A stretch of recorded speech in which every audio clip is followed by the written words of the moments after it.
Olá pessoal, tudo bem? Eu sou Mário Rolê, professor de Física. Estamos aqui hoje para estudar um pouco de eclipse. Talvez, gente, um dos fenômenos mais lindos da natureza. Eu mesmo adoro o eclipse. Ocorre todo ano? E aí, quando é que ocorre? Demora muito? É raro? É comum? Essas são as perguntas, né, que a gente vai tirar hoje. Vem aqui comigo, gente. Ó, existe dois tipos, né, de fonte de luz, tá? A fonte de luz, ela pode ser extensa, grande, enorme, extensa, ou ela pode ser pontual. Ou seja, o que é uma fonte pontual? Ah, Mário, pontual é aquela fonte que não se atrasa. Não, não é isso não, tá? Pontual é quando ela é um ponto, gente, tá? Vamos imaginar o seguinte. Isso aqui é um anteparo, né? Aqui é onde a luz vai chegar, uma parede, e aqui é um objeto. Quando a fonte é pontual, a luz vem, bate nele, não é? E vai criar aqui, pessoal, ó, a sombra dela. Quando isso acontece, quando a fonte é pontual, essa sombra que ocorre aqui, gente, ó, ela é chamada de sombra ou ela é chamada de umbra. Aí vocês escolhem, tudo bem? Agora, quando a fonte é extensa, aí a coisa muda um pouco de figura. Observe, ó. A fonte de luz, ela vai projetar a luz em cima, mas também vai projetar a luz embaixo. Ela vai projetar a luz em cima, mas também vai projetar a luz embaixo. O que é que isso quer dizer? Quer dizer que você vai ter, gente, uma parte, né? Digamos, uma sombra mais escura, digamos assim, né? Que a gente vai chamar de sombra. E vocês já viram aquela sombra clarinha, fraquinha? Essa sombra clarinha, vocês vão chamar de penumbra. Ou seja, a parte mais escura é chamada de sombra. Essa parte aqui do meio, sombra. Agora, essa parte aqui de fora, penumbra. Ô professor, qual é a diferença de umbra, né, sombra, ou penumbra? Ó, quando for penumbra, tá escuro, mas você ainda vê alguma coisa. Quando ela é, na verdade, sombra, ou seja, você não vê nada. Você bota a mão assim na frente, não vê nada. Você quando tá de noite no seu quarto, tá tudo desligado. Se você botar a mão assim na frente, você não vê nada. Isso é chamado de sombra. Então, sombra é ausência total de luz. Penumbra é ausência parcial de luz. Vem aqui comigo, ó. Agora, todo mundo quando estuda esse assunto, infelizmente, gente, já entra aqui, ó. Isso, na verdade, não deveria acontecer. A gente deveria entrar aqui, ó, para vocês entenderem. Vamos imaginar o Sol, tudo bem? Agora, vamos imaginar você vendo a Lua, né, o plano de órbita, por cima. O que está acontecendo? Os raios solares, quando ele sai do Sol, não é? Ele vai criar uma sombra na Lua. Concorda comigo? Ele vai criar aqui uma sombra na Lua, se a Lua estiver desse lado. Vai criar aqui uma sombra na Lua. E a Terra também vai criar uma sombra, não é? Então observe. Quando a Lua passa na sombra da Terra, tem um eclipse. Aí você fala, poxa professor, se ele está orbitando aqui, então a Lua passa na sombra da Terra todos os dias. Então era para ter eclipse todos os dias. Não, não é. Porque, na verdade, gente, essa órbita, ela não é totalmente alinhada, tá? Na verdade, a órbita da Lua, ela é assim, ó. Ela é meio inclinada em relação à Terra. Ou seja, quando a Lua cria uma sombra aqui e a Terra cria uma sombra aqui, necessariamente a Lua não vai passar na sombra da Terra. Isso só vai acontecer, pessoal, quando os três se alinharem. Todos os três estiverem nessa linha. Isso aqui, gente, é chamada linha de nodos. Ou seja, quando é que ocorre o eclipse? Quando estão, né, nas linhas de nodos. Ah, é agora que você tem que se ligar. Observe. Existem, na verdade, 3 eclipses, tá? O eclipse solar, o eclipse lunar e o eclipse anular. Vamos entender ele daqui a pouco. O que é o eclipse solar? É o melhor, é o mais raro, acontece de vez em quando. Ele ocorre, gente, quando a Lua, né, ela bloqueia alguns raios do Sol, gerando na Terra uma sombra. Então, por exemplo, Ó, o raio da luz do sol vem aqui, o raio da luz do sol vem aqui e vem aqui. Essa parte aqui, essa sombra onde ocorre, isso aqui, gente, é chamado, ó, onde eu tô pintando aqui de branco, ó, isso aqui é chamado penumbra. Essa parte que está de vermelho mais escura é chamada de umbra. Então, bora lá comigo, gente. Isso aqui, gente, é a umbra. Professor, o que é a umbra? É a sombra. E o que é que ocorre na sombra? O eclipse total. Gente, durante o dia fica tudo noite, escurece completamente. Usa um óculos especial quando está no início do eclipse ou no final do eclipse. Não é óculos de sol, hein, gente? É um óculos especial para ver eclipse. Beleza? Outra coisa interessante. Nessa parte aqui, na verdade, é uma parte de quê, gente? De penumbra. E nessa parte de penumbra ocorre o eclipse parcial. Ou seja, é como se fosse assim, ó. Quando tá a entardecer, repare, umas 5 horas da tarde. Observe que tá querendo ser noite. Mas ainda tá claro, tá naquele meio termo. É isso que é a penumbra. Quando você tá na sombra mesmo, é como se você estivesse de noitão mesmo. Imagine durante o dia, né, gente? E isso tem à noite. Rapaz, é sensacional. Outra coisa importante é o seguinte. Quando a lua, né, tá entre o sol e a terra, ou seja, tá na frente, essa lua é especial. É chamada de lua nova. Gente, esse eclipse, ele é raríssimo. Ele é muito raro. Ele geralmente ocorre mais no mar.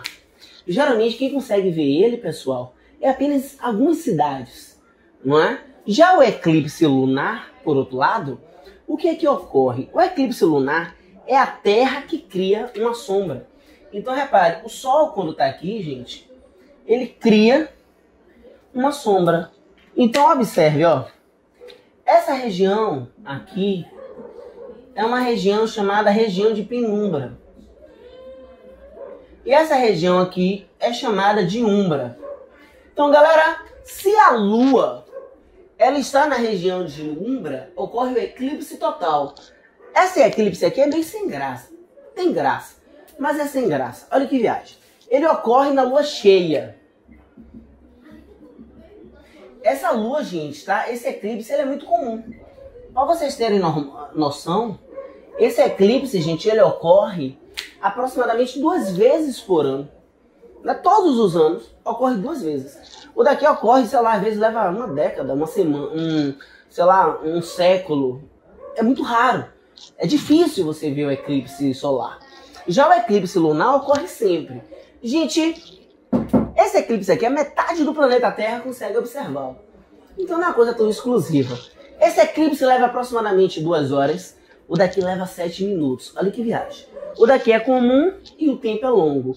O daqui, gente, é muito rápido. Ele é muito raro. 7 minutos. Agora é aqui que eu queria chamar a atenção de vocês. O nosso planeta, aqui está o Sol. Beleza? Beleza. Todo mundo sabe que o Sol, né, a Terra, ela gira de maneira elíptica em relação ao Sol. Agora, o que pouca gente se liga é isso aqui, ó. Preste atenção agora.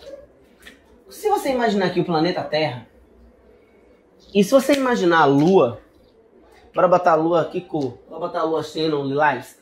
Se você imaginar aqui sendo a Lua tem órbita que fica mais longe do Sol e órbita mais perto do Sol. Se o eclipse solar acontecer quando a Lua está perto do Sol, é o eclipse, gente, no caso solar total, não é? Ou seja, a coroa solar, imagina que o Sol, ele vai fechar exatamente com a Lua. Ou seja, você só vai ver um anel de fogo. Agora, se ele estiver aqui, gente, no perileu, mas se você estiver aqui no apogeu, ou seja, na parte mais longe, e ocorrer o eclipse, o que é que ocorre? Aqui está a luz do Sol, você vai ter que tampar um pouquinho só o Sol. Então você não vai ter um eclipse total, você só vai ter eclipse parcial. Quando só ocorrer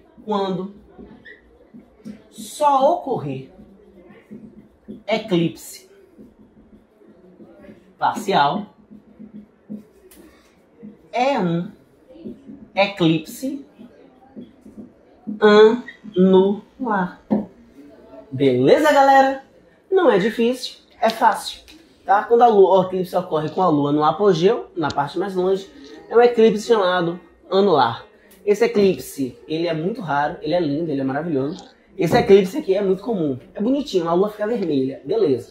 Mas o daqui é mais legal, né? O dia vira noite. Imagina as civilizações antigas nesse eclipse. Imagine. Uau! Gente, é só isso aí, tá? Que a aula de eclipse é muito simples, é muito fácil. Espero de coração que vocês tenham entendido. Pessoal, muito obrigado, gratidão e até a próxima aula.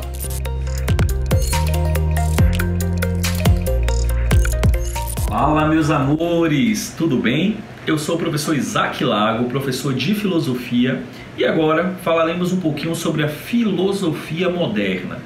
Para falarmos de filosofia moderna, é bom contextualizar dentro do que o INEP, que é o órgão responsável por toda a construção e elaboração do Enem, também o resultado posterior, que certamente será um momento de imensa alegria quando pelo SISU você começar a realizar o seu sonho, no que o INEP nos aponta como competências e habilidades em ciências humanas. Chamar a atenção aqui que nós estamos transitando entre as competências de número 3, 4 e 5.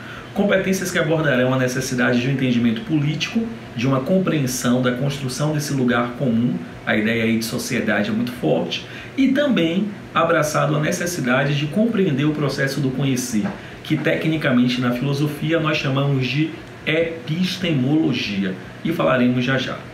Amores, quando nós falamos de filosofia moderna, guarda isso aí. Dois pilares, eles são centrais. Primeiro, o pilar político. É por isso que teremos autores na filosofia vinculados a uma concepção tradicional chamada de autores utopistas. Depois, teremos a figura de Nicolau Maquiavel, na sequência os contratualistas, e fecharemos esse bloco político moderno trazendo a figura de Montesquieu, importantíssimo no processo da divisão funcional dos poderes. Do outro lado, no outro extremo, a questão epistemológica, onde nós teremos, por um lado, os autores do racionalismo, também os autores do empirismo, e já no século XVIII a figura de Immanuel Kant, que será o autor do criticismo, onde ele irá substituir o ou, princípio de negação, pelo i, princípio de inclusão. Por isso a ideia de um terceiro incluído. Daqui a pouquinho chegaremos lá, daqui a pouquinho conversaremos. É bom ressaltar que a modernidade nasce para a filosofia a partir de movimentos vinculados a uma crença humanista.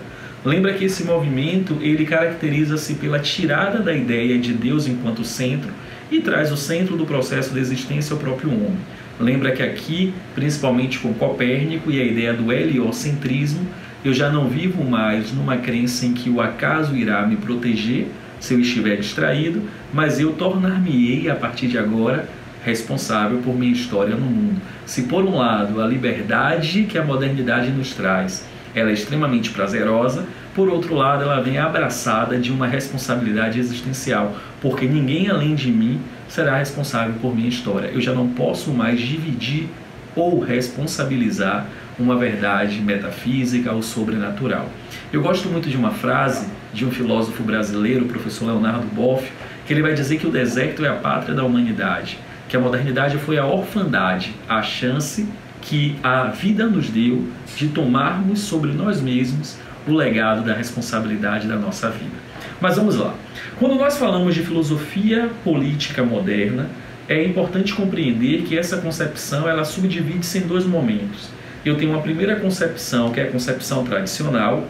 O que é que eu estou chamando aqui de concepção tradicional? É a concepção idealista. São autores que cronologicamente estão entre os séculos 16, 17, 18. São autores que são modernos cronologicamente, mas que na verdade a sua produção não é real, no sentido de como podemos construir sociedades possíveis. Eles projetam sociedades perfeitas. E esses autores, eles estão vinculados a um movimento chamados de utopistas. Quem são os autores utópicos ou das utopias? Primeiro, Thomas More, que mais ou menos em 1516 escreve um livro chamado Utopia. Depois a figura de Tommaso Campanella, que em 1602 escreve A Cidade do Sol, e a figura de Francis Bacon, que também vai transitar no campo epistemológico, inclusive vai ser o pai do modelo indutivo, que vai escrever em 1624, outros dizem que em 26, um livro chamado Nova Atlântica, onde quem deveria gerir a sociedade não seriam os políticos, mas os cientistas. Daí a ideia do saber é poder. Quando a gente segue um pouquinho, é bom lembrar que em 1513, com a obra O Príncipe, Maquiavel inaugura um novo movimento político na filosofia, que já não é mais um movimento ideal, mas real. Ele vai dizer que o ideal seria que o príncipe fosse amado e temido. Porém, como ele não conseguirá conciliar essas duas realidades, ele então propõe que é mais seguro ser temido que amado para garantir o bom funcionamento. Aqui é importante lembrar que Maquiavel não escreve O Príncipe como uma obra para a sociedade civil. O Príncipe é uma obra política e Maquiavel faz questão de dizer que o mundo ou o universo político, o príncipe ele cria ali os seus valores morais, o que não significa dizer que esses valores podem ser reproduzidos pelo cidadão civil. É bom ter muito cuidado na leitura de Maquiavel e na solução das questões, porque Maquiavel escreve uma obra para ser lida em um universo que não é o civil. É bem interessante estar atento a cada detalhezinho, principalmente a ideia da virtude. Lembra que a virtude nele é o estabelecimento de uma meta e o alcance dela, e de repente o que se faz a partir da fortuna, que é a sorte, para se confirmar essa ideia de virtuoso que o príncipe precisa ter. Quando nós seguimos um pouco, chegamos nos contratualistas. Lembrem que são autores que defendem a necessidade de um contrato social, porém defendem a partir de princípios muito particulares. Lembra que o primeiro deles, Hobbes, muito próximo cronologicamente de Maquiavel, ele vai defender que a essência humana é ruim e que se o homem é ruim, é necessário criar algo capaz de frear a maldade humana para que o convívio possa acontecer. Por isso ele vai propor esse estado absoluto e o Leviatã, aquele que reúne todo o poder, pelo medo, gere a vida social. Para Hobbes, o pior estado seria aquele favorável à impunidade, porque a impunidade alimentaria o desejo de todos de fazer o que querem fazer, pois não temem as represálias por isso. Lembrem, em Hobbes, o medo freia a maldade. Quando a gente segue um pouquinho, a gente chega em Locke. Lembra que Locke é um autor que morre ali em 1704, ele já está no século XVIII, já está inebriado pelas luzes do iluminismo. Ele vai dizer que nascemos livres e que não por maldade, mas pelo excesso da liberdade podemos ferir o semelhante. Se eu não fui capaz de frear minha ação, eu também não sou capaz de me julgar. Por isso o Estado como mediador. Lembra que em Locke 3 princípios são importantíssimos para a compreensão desse homem civil, desse homem pós-contrato. Direito à vida, a propriedade privada e a liberdade. Lembra que o Estado seria o mediador. Lembra que ele defende aqui a divisão dos poderes. Ele vai propor uma ideia de poder, e aí é bem interessante, bem bacana a gente observar que isso que vai ganhar forma plena em Montesquieu, em 1748, em Locke já aparece como poder executivo, legislativo e federativo. E o terceiro contratualista, a figura de Jean-Jacques Rousseau, importantíssimo. Rousseau, aquele que partirá da lógica de que o homem por natureza é bom. Não caiam num olhar simplista de dizer que a sociedade o corrompeu. Para Rousseau, a corrupção está na desigualdade social.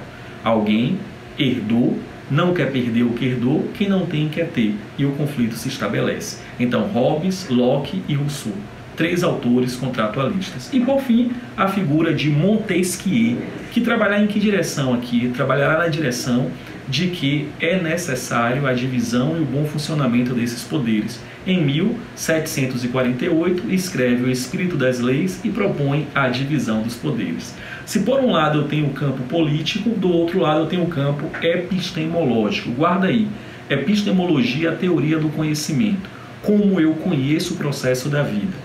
Por um lado eu tenho os racionalistas, dá uma ênfase aqui a Descartes, é a crença que a razão levar-nos ao conhecimento. Por outro lado, eu tenho os empiristas, autores que defendem que nascemos sem nenhum conhecimento, tábulas rasas, folhas de papel em branco, e que a experiência sensorial gera o conhecimento. Aqui eu tenho figuras importantíssimas como Bacon, pai do método indutivo, observo, levanto hipóteses, experimento e confirmo. Depois a figura de Locke, tábula rasa, o mesmo da política aparece aqui também, e a figura de Hume com o hábito, costume, que gera uma crença. E por fim, já no século XVIII, uma figura importantíssima, Immanuel Kant. Será o pai do criticismo. Kant atua no campo moral, falaremos em Kant também quando falarmos um pouco sobre a modernidade por sua influência, e no campo epistemológico ele vai ser pai de um movimento chamado de criticismo. Não é a razão, não é a experiência, é a razão e a experiência. Ele tira aí o ou, que é a exclusão, e traz o i, que é a inclusão, criando o terceiro incluído, Kant e criticismo. Um beijo no coração, na próxima aula nos reencontramos, fiquem bem.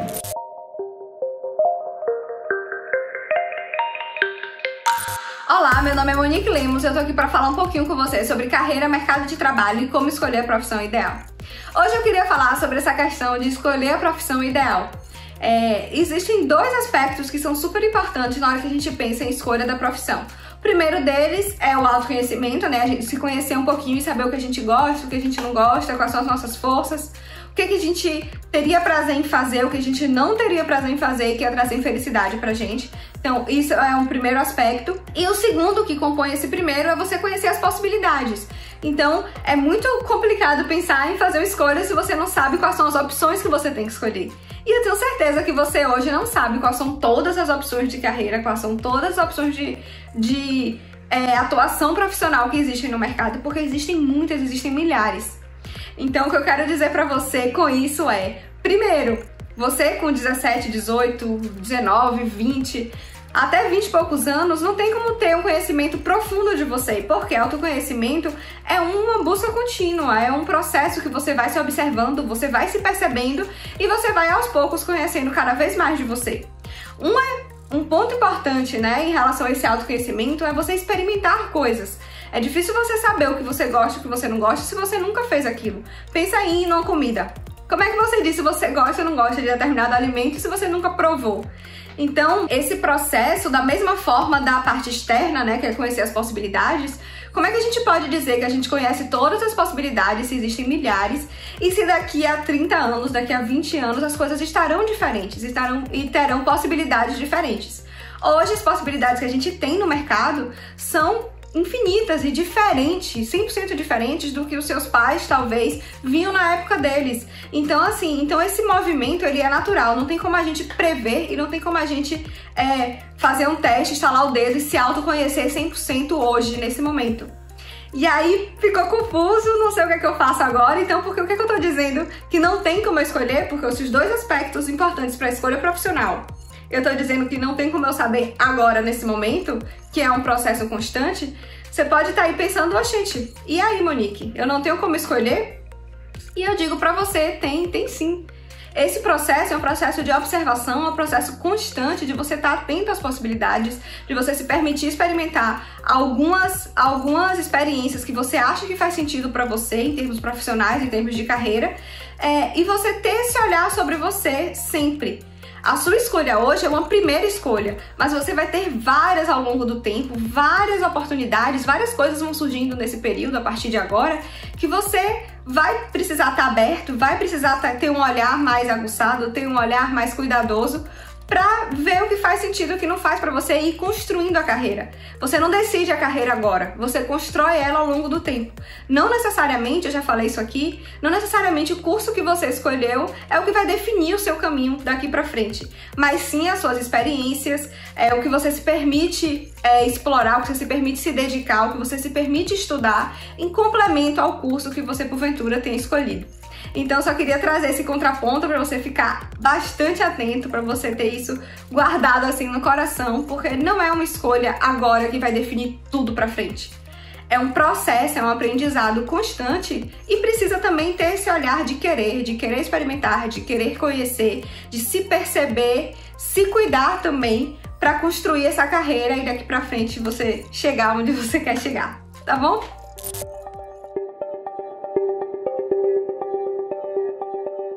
Olá, galerinha da TV Enem! Professor Willa Michelig, tudo bem? Como é que vocês estão? Sei que vocês tiveram aulas maravilhosas nesses últimos dias, nessas últimas semanas e meses sobre redação. E espero contribuir e ajudá-lo da melhor maneira possível para que os senhores possam entender realmente o que é a gente, apesar que eu sei que vocês já sabem. E eu queria começar a nossa aula de hoje fazendo uma grande pergunta. Onde e quando surgiu a dissertação?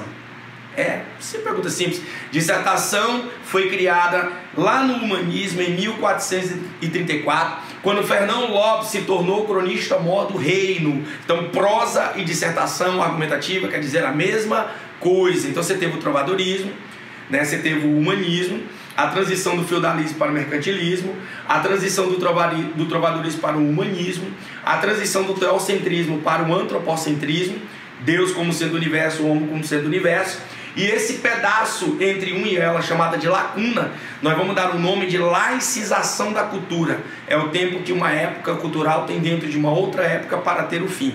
Exemplo muito disso é o filme da Xuxa, O Mistério de Fiorinha, né? Dá uma assistida lá que vocês vão ver o que é que eu quero dizer sobre laicização da cultura.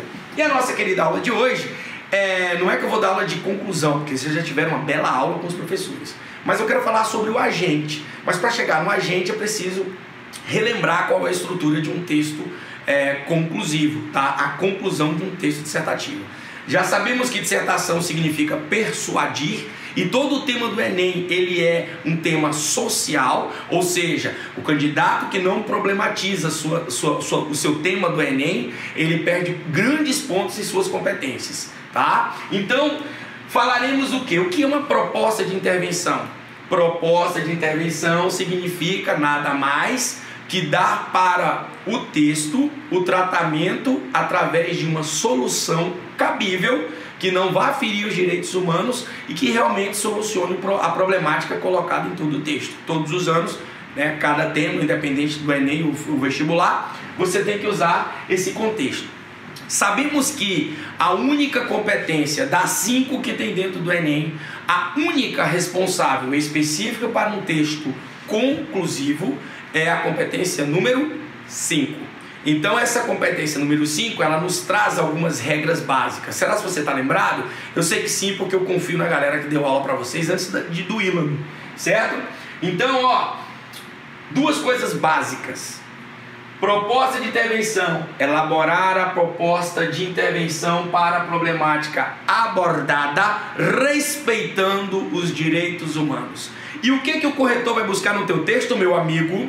Essas coisas básicas. Olha aqui, vem comigo. Ação, agente, modo, meio, efeito e detalhamento. Professor, que legal, eu já assisti essa aula. Vamos pegar mais uns bisuzinhos aí pra gente, né? Essa é a ideia. Então, ó, ação, agente, modo, meio, efeito e detalhamento. O que acontece com isso, professor William? Agente.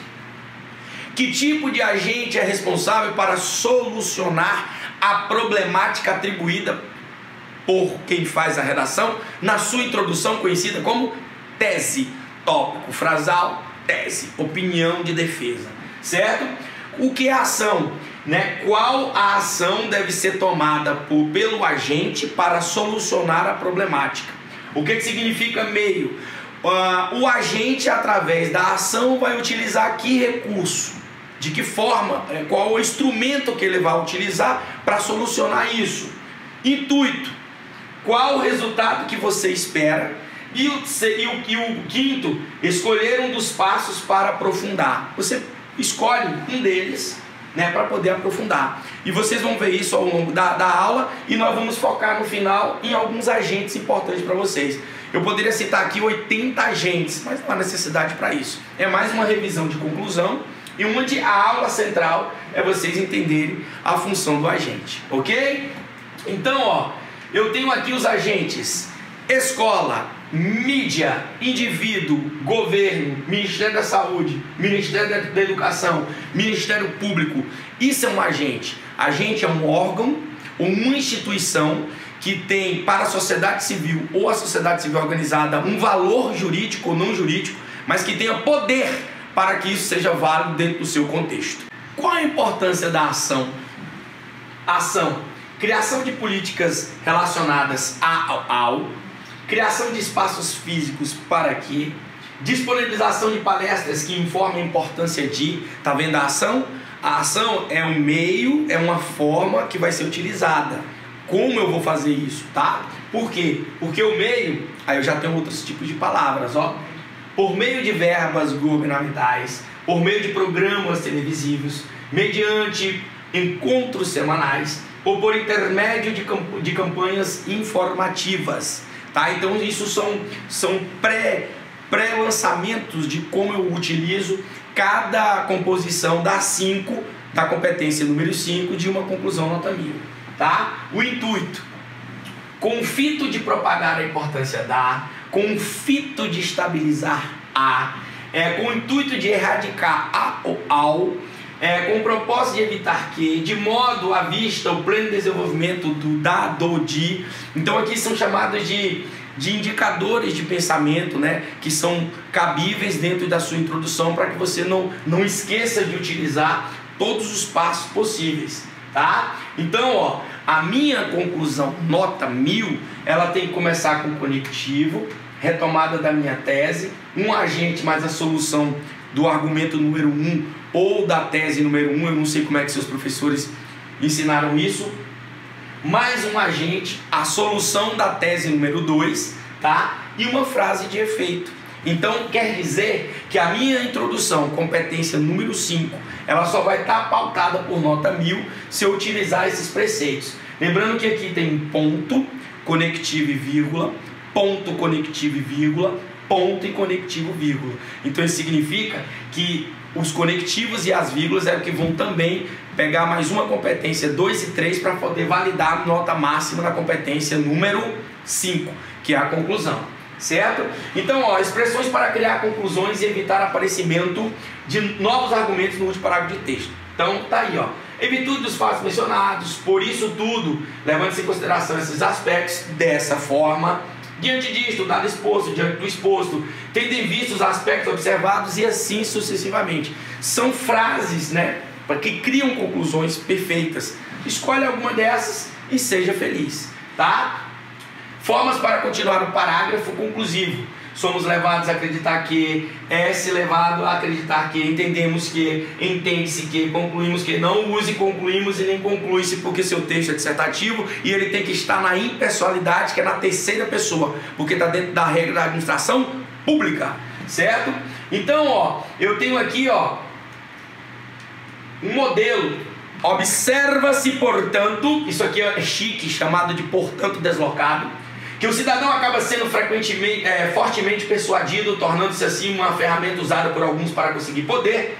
De início, o Ministério de Comunicação, em parceria com a mídia, deve criar a TV aberta em horário especial para mostrar os projetos governamentais realizados por cada governante, para que assim a população fique ciente de seus representantes políticos estão fazendo pelo seu país. Além disso, o Ministério da Educação, junto com as escolas, deve, por meio de peças teatrais e palestras, incentivar os jovens a participar de movimentos sociais, a fim de gerar uma nação mais crítica e participativa, comprovando assim o pensamento do cantor Jimi Hendrix: para mudar o mundo você precisa antes mudar a cabeça. Olha que interessante.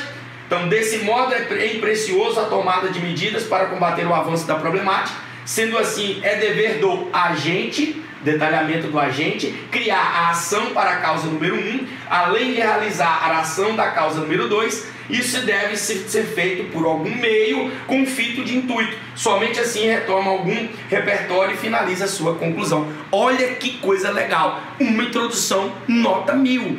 Junta tudo o que vocês viram e vocês serão felizes. Então agora vocês já sabem a importância do agente. O agente pode ser mídia, sociedade, governo, pode ser ONGs, pode ser Ministério Público, pode ser o que você colocar como uma instituição que tenha validade, seja da sociedade civil organizada ou do poder público, para que você possa validar. Então agora você já sabe o que é agente. Tudo isso que eu fiz aqui agora, neste momento, foi para vocês saberem o valor e o peso de um agente. Então quer dizer que eu tenho que abrir o agente para os meus lugares corretos. Galera, um beijo, um abraço, um forte abraço e vamos nessa! Fala galerinha, beleza? Como vocês estão? Meu nome é Ricardo Lopes. Hoje vamos falar de geometria plana a partir de triângulos. O que é o triângulo, na verdade? Uma figura geométrica plana com 3 lados e 3 ângulos. Vamos falar agora dos elementos. É o seguinte, inicialmente vamos falar dos vértices. Então eu tenho aqui vértice A, tá vendo? Vértice B e vértice C. Vamos falar dos lados. Eu tenho o lado AB, que eu posso representar a B ou a letra Czinho aqui, o BC, que seria o Azinho, ou o AC, que seria o Bzinho, tá bom? Então está aqui escrito para vocês. Ângulos internos, eu tenho o A, o B e o C. Tá vendo o chapéu em cima? Também poderia ser letra grega, tá? Poderia ser alfa, beta, gama. E os ângulos externos, eu tenho o A', o B', tá vendo? E o C', que vem a partir do prolongamento aqui, ó. Eu prolongo, então eu tenho os ângulos externos também.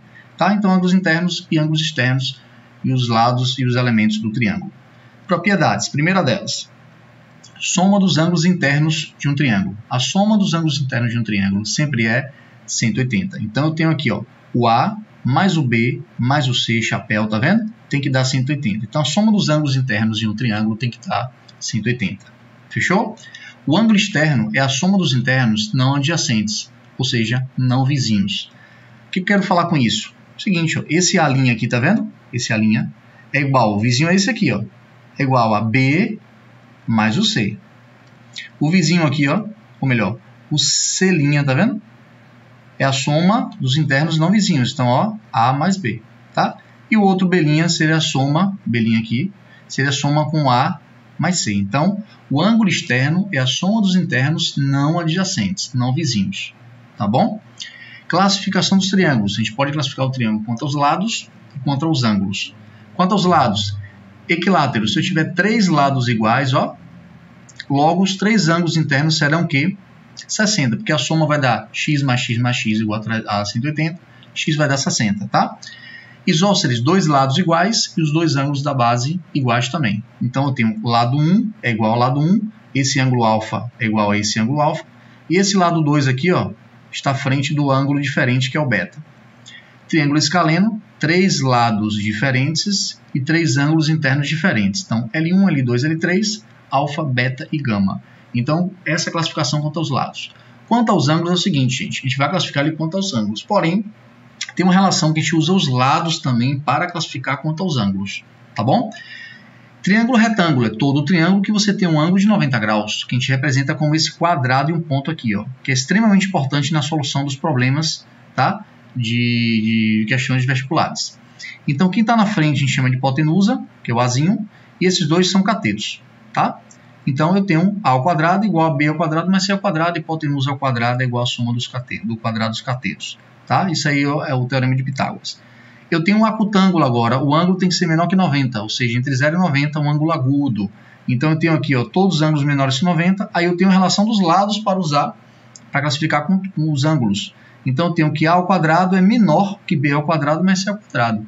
Aí esse caso aqui eu não posso falar em teorema de Pitágoras, nem com hipotenusa, nada do tipo, porque não é retângulo, tá? Mas você pode utilizar essa lei aí. Obtusângulo é um ângulo entre maior que 90 e menor que 180, um ângulo obtuso. Então, o triângulo obtusângulo seria basicamente o triângulo que tem um ângulo maior que 90 e menor que 180. Segue essa lei aqui, ó, o A ao quadrado é maior que B ao quadrado mais C ao quadrado. E esse Azinho na nossa simbologia sempre é o quê? O maior lado, tá bom? Beleza, vamos para o próximo slide. A área do triângulo será falada pelo professor Rosivaldo. Relações métricas também. Vamos falar de semelhança de triângulo, gente. Ó, semelhança de triângulo é quando você tem ângulos, tá, iguais e lados proporcionais. Tá? Olha aqui, ó, triângulo 1 e o 2. Olha os ângulos deles aqui. Ó. Tudo que é desse aqui tem a letrinha normal e tudo que for outro triângulo da direita tem a linhazinha em cima. Tá? Então, se você vê que o A é igual a linha, o B é igual a B' e o C é igual ao C'. Tá? Ângulos iguais. E os lados são proporcionais. Se eu pegar esse ladozinho aqui, ó, A, dividido pelo A' é igual a B, dividido por B' é igual a C, dividido por C'. Isso vai dar uma constante de proporcionalidade. Tá? Se ele for semelhante, claro. E essa constante de proporcionalidade, quando ela é um valor diferente de 1, você está com semelhança de triângulo normal. Como ela é igual a 1, que é um subcaso, você tem um caso que ele é idêntico. É o triângulo congruente, que é o triângulo igual. Tá bom? Beleza. E aí, se você tiver dois ângulos iguais, você já garante que ele é semelhante. Então, se aqui for alfa, aqui também é alfa, e aqui beta, e aqui beta. Você garante que isso aqui é o gama, tá? Esses são triângulos semelhantes. 3 lados proporcionais, tá bom? Então, isso aqui você tem um A, B, C, e vamos dizer que você duplicou. A constante, nesse caso, eu estou adotando como 2. Tá? Então, ficou 2A, 2B, 2C. Então, os lados são proporcionais. Essa constante de proporcionalidade eu adotei agora como 2. Então, eu garanto que o triângulo é o quê? Semelhante. Tá? E se eu tiver dois lados proporcionais e o ângulo entre eles igual? Então, ó, esse lado A, proporcional a esse aqui, ó, K vezes A. O B, a mesma constante de proporcionalidade, KB. E esse ângulo aqui, ó, seja igual a esse aqui, a abertura. Você garante que o triângulo são o quê? Semelhantes. Já o caso de congruente, congruente quer dizer o quê? Igual na matemática, né? São triângulos iguais, tá? Bom, aí se você tiver três lados iguais, você garante que ele é idêntico. Então, lado 1, lado 1, lado 2, lado 2, lado 3, lado 3. Então, é um triângulo idêntico, tá? Dois lados e o ângulo entre eles. Então, lado 1 igual a lado 1, lado 2 igual a lado 2, e essa amarração aqui de inclinação seja igual, ó. Pronto, você garantiu que ele é idêntico, ele é congruente. Se eu tiver dois ângulos e o lado entre eles, então, essa abertura, ó, igual a essa abertura igual a essa abertura, e o comprimento aqui amarrado, ó, tem que ter esse comprimento. Você garante que o que? São triângulos idênticos, tá bom? Esse é o caso de congruência, enquanto você tem uma constante de proporcionalidade igual a 1, tá? Beleza. Isso aqui vamos falar em trigonometria, lei dos senos e cossenos. Vamos para o próximo tópico. Teorema das bissetrizes internas. Então, eu tenho um triângulo, tá? E eu tenho uma bissetriz. O que é bissetriz? Bissetriz é o segmento de reta que parte do vértice ao lado oposto, dividindo um ângulo ao meio. Então, isso é igual a isso. E aí você passa a ter uma semelhança aqui, ó, que esse x dividido pelo c é igual ao y dividido pelo b.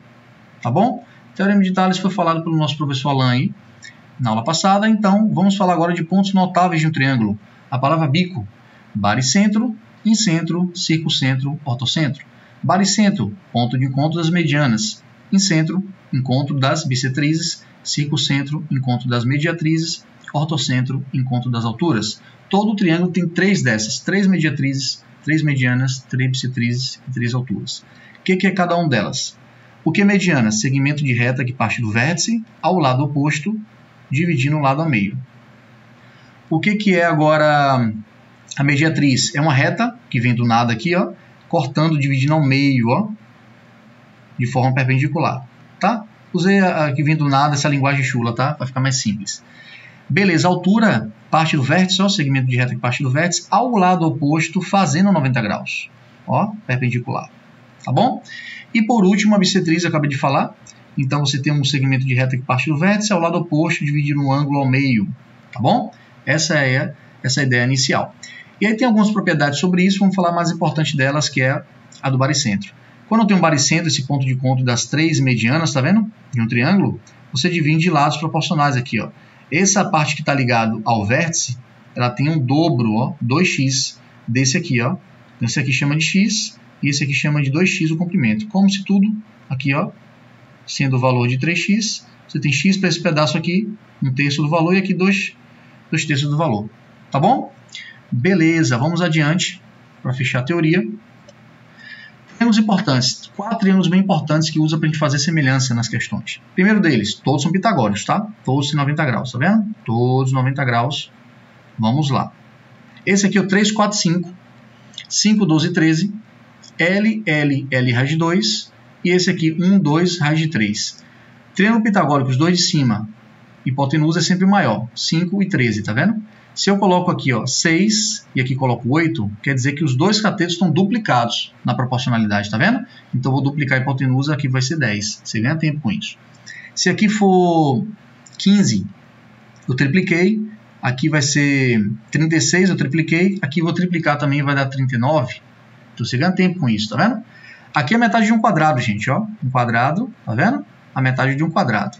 A diagonal é L raiz de 2. Exemplo, se isso aqui for 2 um lado, aqui for 2, ou seja, triângulo retângulo, em que um ângulo é 45 graus, o outro também vai ser 45 aqui, e a hipotenusa vai ser quanto? Vai ser 2 raiz de 2, tá? Esse aqui, quem está na frente é L, a hipotenusa é 2L, e o cateto aqui vai ser L raiz de 3. Tipo, se aqui for 2, aqui vai ser 2 raiz de 3, e aqui vai ser 2 vezes 2, 4. Num triângulo retângulo em que tiver um ângulo de 30 graus. Automaticamente esse aqui vai ser o de 60 graus. Tá bom? Então esses casos a gente usa muito para resolver semelhança. Um grande abraço, até a próxima aula.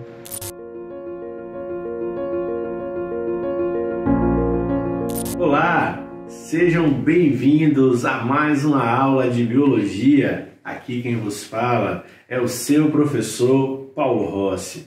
Vamos hoje viajar no mundo do sistema respiratório humano, essa estrutura corpórea responsável pelas trocas gasosas, ou seja, pelo ar que respiramos, recebemos o oxigênio oriundo da atmosfera, produto da fotossíntese, e eliminamos o gás carbônico oriundo de nossas células, fruto da respiração celular, um produto de nosso funcionamento metabólico.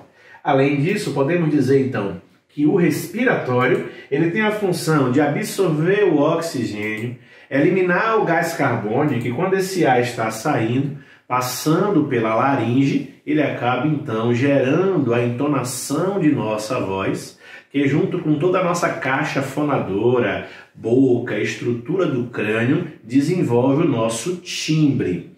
Então, se olharmos para a estrutura anatômica que compõe o respiratório humano, podemos então apresentar da parte mais externa, que são as narinas e fossas nasais, que favorece a entrada desse ar ao organismo, dando aquecimento, umidade, filtração, para que esse ar chegue o mais puro possível à região da respiração, a essa região chamada de pulmonar. Quando esse ar passa pela estrutura craniana, ele vai encontrar uma estrutura em comum, tanto para a estrutura do aparelho chamado de digestório, quanto para o aparelho respiratório, que é a faringe. A faringe, então, é uma estrutura comum a esses dois sistemas do corpo humano e que vão apresentar essa dinâmica. Quando nós estamos engolindo alguma substância sólida ou líquida,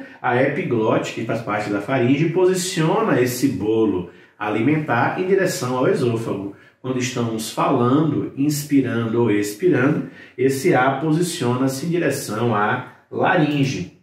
Ok? Então, está localizada a faringe na base do centro da estrutura do pescoço.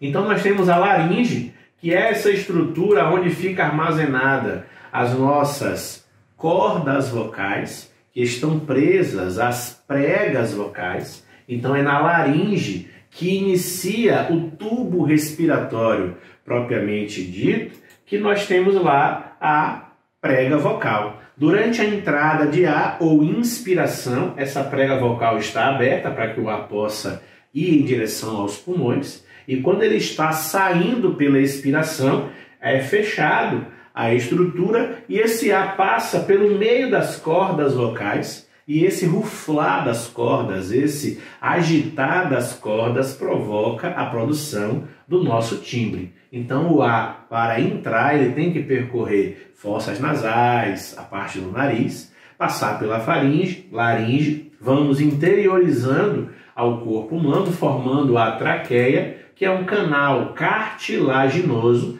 rico em anéis de cartilagem, que evita o processo de acotovelamento da traqueia, porque essas cartilagens vão se organizando sempre de um modo que, independente da posição do pescoço, o ar sempre estará passando por um tubo desobstruído. Então a traqueia inicia logo após a laringe e vai até chegar e sofrer uma bifurcação, formando assim as estruturas dos brônquios. Ao longo da traqueia há uma grande produção de muco pelas glândulas caliciformes. Esses mucos vão estar colaborando com o processo de purificação e filtração desse ar que estamos inalando, para que ele chegue o mais puro, o mais aquecido e úmido possível ao pulmão e realize o seu grande funcionamento, que é a troca gasosa. Esse ar, quando passa então pela traqueia, recebe a ação desse muco, dos cílios que revestem internamente esse tubo, e chega lá no final da traqueia, sofre uma bifurcação para o brônquio direito, brônquio esquerdo. Esses brônquios sofrem várias ramificações Já dentro do pulmão, que nós chamamos de bronquíolos, e na extremidade de cada bronquíolo existe lá um alvéolo pulmonar, que é uma estrutura formada por uma única camada de célula, por onde a hematose vai estar acontecendo. Daqui a pouco eu friso melhor isso para vocês. Então, os brônquios são essas bifurcações que acontecem ao final da traqueia, brônquio esquerdo, brônquio direito. Já dentro dos pulmões, esses brônquios secundários sofrem várias ramificações, diminuindo o seu calibre, que nós chamamos de bronquíolos. Em cada extremidade dos bronquíolos vai ter a estrutura dos alvéolos. Observe que a composição anatômica e histológica dos brônquios é bem parecido com o que estava na traqueia. Então você olha para os alvéolos pulmonares, são esses sacos que tem grande quantidade dentro de cada pulmão. O pulmão ele é formado por essa estrutura dos bronquíolos e alvéolos, revestido por uma membrana, por uma película chamada de pleura. Então, como esse alvéolo ele é formado por apenas uma única camada de célula e ele é envolvido por vários capilares sanguíneos, que também é um vaso formado por uma única camada de célula, isso favorece a passagem dos gases a favor do gradiente de concentração. O oxigênio sai do ar atmosférico inalado, que é rico em oxigênio, e vai em direção ao sangue, enquanto que o gás carbônico sai do sangue em direção ao ar atmosférico, via também a favor do gradiente de concentração. Esse transporte leva o nome de difusão simples, é um transporte passivo via membrana plasmática. Então, no alvéolo pulmonar, ocorre a transformação do sangue venoso, bombeado pelo coração, sangue rico em gás carbônico, em sangue arterial, que é o sangue rico em oxigênio e pobre em gás carbônico.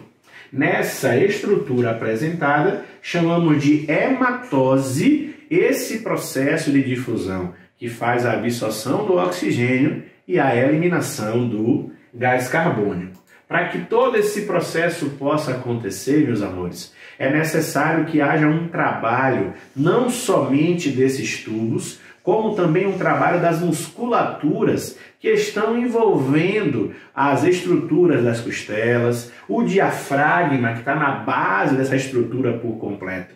Então, essa movimentação do diafragma, dos músculos intercostais e o posicionamento das costelas vão determinando a diferença de pressão. E é esta diferença de pressão que determina se esse ar vai entrar ou se esse ar vai estar saindo. Então, há dois movimentos que devem ser interpretados por nós para resolvermos questões vestibulares e Enem quando o tópico for respiração. Um deles é a inspiração, o outro é a expiração. Inspiração é a entrada de ar nos pulmões.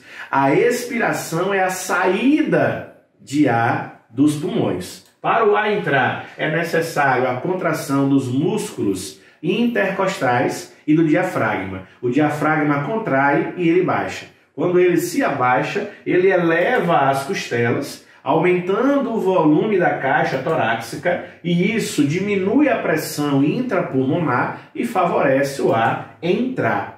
Quando ocorre a hematose e o ar dentro do pulmão se torna enriquecido em gás carbônico, o diafragma e os músculos intercostais relaxam. Isso vai então diminuir o volume da caixa torácica, aumentando a pressão intrapulmonar e acontecerá a saída de ar. Então, para o ar entrar, ocorre contração dos músculos intercostais e do diafragma que desce, aumentando o volume da caixa torácica, diminuindo a pressão intrapulmonar. Para o ar sair, relaxamento do diafragma, que retorna à posição original, sobe, diminui a caixa torácica, há um relaxamento dos músculos intercostais, diminui o volume da caixa torácica, isso aumenta a pressão intrapulmonar e o ar tende a sair.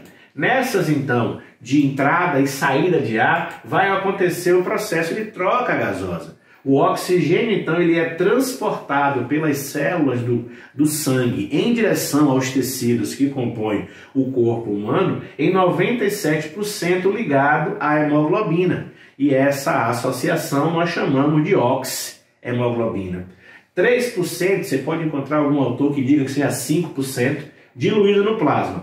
O gás carbônico que vem dos tecidos em direção ao pulmão, ele vem de 3 maneiras. 25% associado à hemoglobina, e nós chamamos de carbohemoglobina. 5% dissolvido no plasma, normalmente na forma de H2CO3. E 70% na forma de íons bicarbonato dentro da hemácia e também no plasma do sangue, e isso favorece ao tamponamento sanguíneo. Solução tampão é aquela solução que apresenta o equilíbrio tão determinado que consegue permanecer com o mesmo pH, mesmo que ocorra alteração de hidrogênio ionizado ou de hidroxila ionizada. Nessa construção, tem uma coisa a falar a vocês. Porque o ar atmosférico também pode ter CO. Se tivermos próximo um lugar de queimada e um lugar enriquecido com queima de combustíveis fósseis, pode apresentar uma abundância de CO. Professor, o que é o CO? O monóxido de carbono. Esse monóxido de carbono tem uma afinidade muito maior com a hemoglobina do que o próprio oxigênio. A afinidade do oxigênio com a hemoglobina, do gás carbônico com a hemoglobina, é uma afinidade que ela é chamada de instável.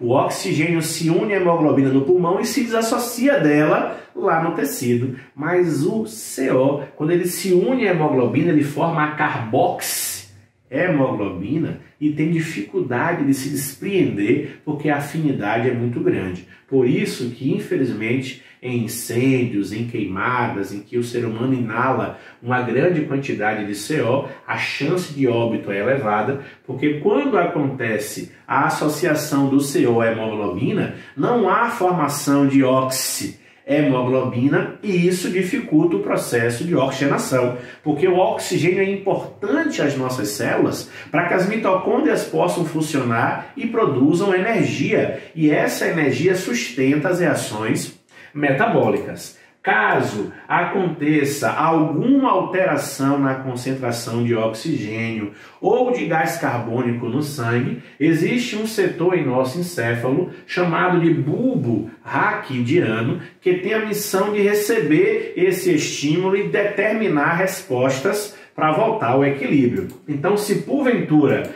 a concentração de oxigênio for alta no sangue, a respiração permanece com a frequência natural. Se porventura diminui a concentração de oxigênio, a frequência respiratória tem que aumentar para voltar ao equilíbrio. Se porventura a quantidade de gás carbônico aumenta no sangue, é porque tem pouco oxigênio, a frequência vai subir. Está vendo que se encaixam as duas referências? Se porventura o nível de gás carbônico está baixo no sangue, é porque vai acontecer um processo de alcalose. O menor nível de gás carbônico no sangue eleva o pH, então reduz a frequência para que se acumule um pouquinho de gás carbônico e o pH do sangue volte a ficar naturalmente ali entre 7, 7,2, 7,4, levemente alcalino, não é? Então, se porventura esse pH do sangue também for alterado,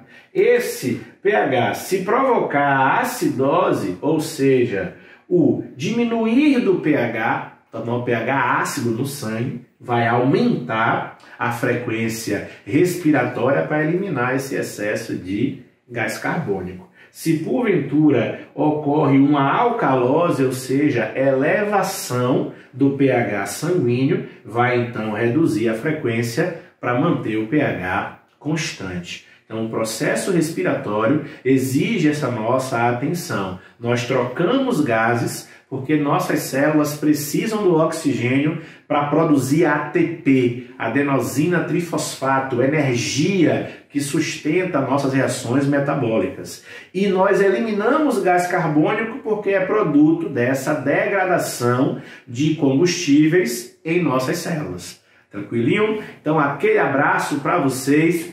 Um beijo!